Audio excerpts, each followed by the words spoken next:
Halo semuanya, balik lagi di Jam Sepi bareng gue Lira. Kali ini gue pengen ngajakin lo untuk ngobrolin sebuah film yang baru aja gue tonton di bioskop berjudul Janur Ireng. Prequel dari Seudino yang katanya bakal ngebongkar abis asal-usul kutukan itu. Tapi jujur ya, gue keluar dari bioskop tuh kayak gimana ya? Antara emosi sama bingung. Film ini tuh biadab banget, tapi kentangnya juga nggak kalah maksimal. Kok bisa? Mari kita kuliti tapi setelah jeda pariwara berikut ini.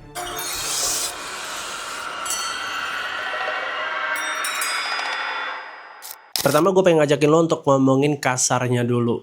Trah Pitu.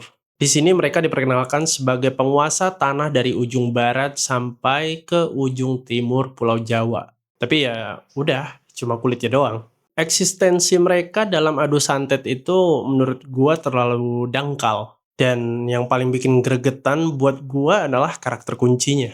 Gue nggak ngerti kenapa karakter utama di film ini tuh nggak dikasih harga diri sama sekali. Dijebak udah kayak makanan sepanjang film. Diteror ya makanan sepanjang film lagi.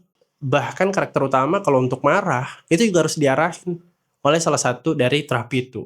Mereka dibuat bingung gak nentu arah. Dan efeknya gue sebagai penonton juga ngerasa gitu. Kayak nonton orang yang disiksa tanpa ada perlawanan. Kalau kita ngomongin teknis, gue akuin Janur Ireng masih sangat oke secara audiovisual.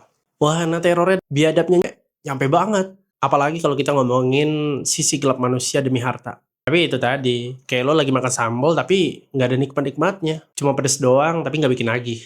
Kalau dibilang acting, seluruh pemain gue rasa udah totalitas, udah sesuai porsinya, udah cakep banget. Masalahnya sih bukan di mereka, tapi di ceritanya yang emang udah bapuk. Terus gimana nih hubungannya sama Seudino? Boro-boro bagus, bridging plotnya aja buat gue hambar banget. Gue sebagai penonton bahkan gak ngerasa apa-apa waktu karakternya kena santet gitu. Gak ngerasa peduli, gak ngerasa sedih, gak senang, gak ngerasa apa-apa. Pokoknya udah sekali lewat aja. Feel-nya gak dapet. Beda sama pas di Seudino. Saran gua, kalau ceritanya emang se-oke itu di versi tulisan, di versi thread, di versi yang viral, harusnya Janur Ireng cukup berhenti di situ aja. Jangan dipaksain untuk masuk ke bioskop kalau eksekusi story-nya cuman sekentang ini. Karena secara karya tulis mungkin bagus ya. Tapi kalau untuk film, ini fail banget. Gue bisa bilang, karena gue nonton dari 1 Januari 2026, ini adalah scam pertama yang gue dapet. Gue tahu film Indonesia tapi ini jauh dari ekspektasi gue. Jadi buat lo yang cuma cari visual teror atau pengen lihat kebiadaban manusia film ini masih cocok kok. Tapi jangan banget berharap lo bisa dapetin pondasi cerita yang bagus, yang kompleks, yang padat, yang perfect kayak di film Seudino.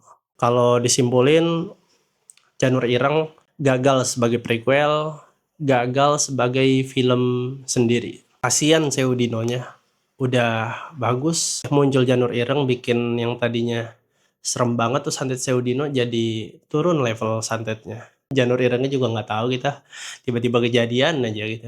Nggak tahu segede apa taruhannya untuk ngelakuin Janur Ireng. Padahal ya memang diomongin gitu, ada taruhannya. Kalau gagal bakal begini-begini. Tapi kalau berhasil gini-gini, cuman menurut gue sih nggak serem ya. Itu masih hal umum aja gitu, kayak di santet manapun ya terjadi gitu. Atau Janur Ireng itu cuman hiasan aja, nggak tahu ya. Kalau lo punya pendapat lain bisa tulis di komentar, tapi dari gua murni begitu doang. Jangan lupa like, share, and subscribe. Terakhir dari gua, keep smart dan jangan lupa bahagia. Ini nggak bahagia banget sih. Bye.